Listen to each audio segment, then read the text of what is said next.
A photographer says he is owed thousands of dollars for work he did for a local newspaper. And when he couldn't get his money, he turned to 7 on Your Side for help. And here's what Chris Van Cleve found out. For decades, Bill Petros has been snapping pictures at iconic Washington sites and major news events.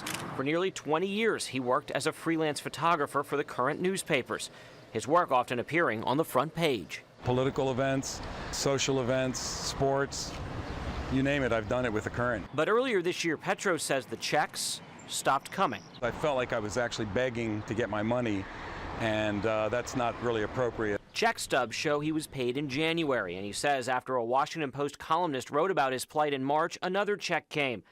But he told 7 on Your Side he's still owed $5,800 for work dating back to last July. I haven't been paid on time, and now I'm not being paid at all.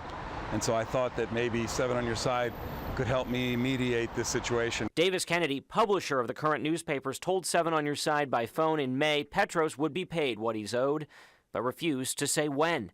Petros has stopped working for the Current and says he's still waiting to be paid. It is a lot of money, and it represents a lot of work that I did. I take pride in the work that I do. It's just a shame. In fact, one of Petros' old photos is on the front page of Wednesday's edition of the Northwest Current. Now, just today, the publisher told me by phone he'd put a check in the mail that would cover, quote, a good hunk of what Petros is owed. We'll keep you posted. Chris Van Cleve, ABC 7 News. All right, thanks, Chris.